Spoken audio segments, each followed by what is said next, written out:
نبی کریم صلی اللہ علیہ وسلم کے دور مبارک میں بھی نا یہ ستر عورت آپ کو پتہ فرض ہے. عورت کہتے ہی جیسے آج ہمارے یہاں تو عورت ایک نام پڑ گیا نا کہ بھائی جو مؤنث ہے وہ عورت ہے, جو مذکر ہے وہ مرد ہے, تو لوگ اس کی طرف سے منسوب کر دیتے ہیں. لیکن عورت فقہا اس چیز کو فرماتے ہیں کہ جو چیز انسان کی چھپانے والی چیز ہے نا, جیسے شرمگاہ ہوگی, سبیلینس والی جگہ ہوگی, یہ عورت ہے.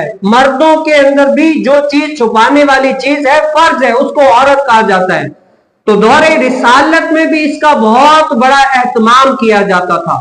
میں ایک مختصر سا ایک واقعہ بیان کر دوں کہ نبی کریم صلی اللہ علیہ وسلم کے دور مبارک میں نا ایک عورت کیا کر رہی تھی, کعبے میں نا دھونی دے رہی تھی. آج آپ نے دیکھا ہوگا بہت سارے ایسے لوگ ہیں جیسے مسجدوں میں بھی اگربتی وغیرہ یہ وہ جلاتے ہیں, یا قبرستانوں میں بھی جلاتے ہیں, حالانکہ وہاں آگ جلانا جائز نہیں ہے. لیکن میں ایک سمجھانے کے لیے, بتانے کے لیے, آپ نے دیکھا ہوگا وہاں پر بھی لوگ دھونی دے رہے ہوتے. اسی طریقے سے پہلے کے دور میں ایک عورت کیا تھی, کعبے کے اندر دھونی دے رہی تھی, اگربتی یا کوئی بھی چیز ایسی جلا کر دھونی دے رہی تھی. تو اس دھونی کی وجہ سے نا چنگاری اڑی, چنگاری اڑ کر اس کعبے کے اندر جتنے بھی سارے رکھے ہوئے تھے نا وہ کپڑے وغیرہ, اس میں آگ لگ گئی.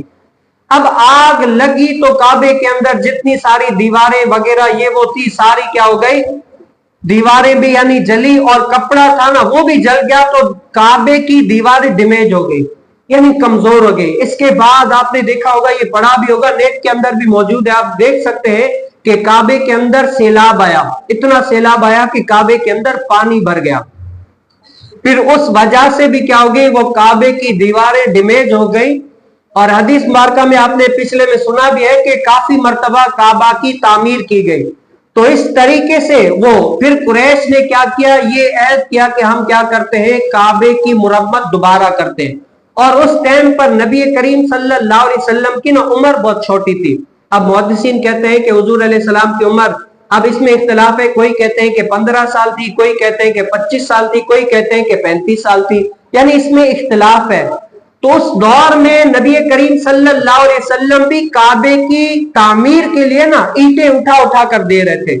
اب اس ٹائم پر نا یہ حکم ابھی تک نازل نہیں ہوا تھا, تو حضور علیہ السلام بھی ایک تہمت میں نا, ایک تہمت میں وہ اینٹیں اٹھا کر دے رہے تھے. یہ پورا واقعہ کیا ہے, آپ میری طرف توجہ رکھ کے سنیے گا.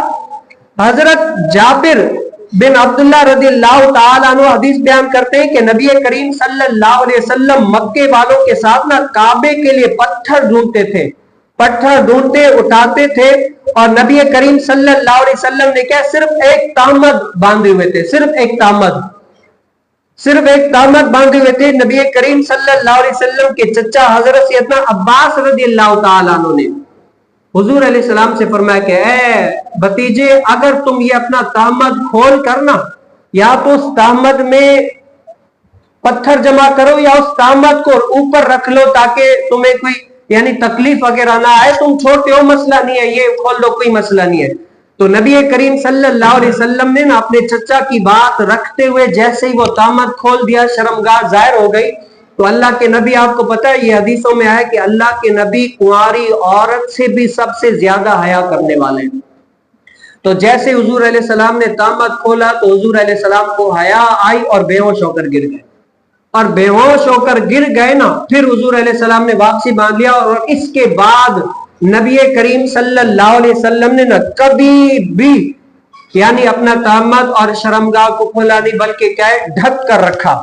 یعنی یہ اس زمانے میں تھا. اب اس میں اعتراض کرنے والے اعتراض کرتے ہیں کہ اللہ کے نبی تو معصوم ہوتے ہیں, ان سے گناہ ہونا ممکن ہی نہیں ہے, محال ہے.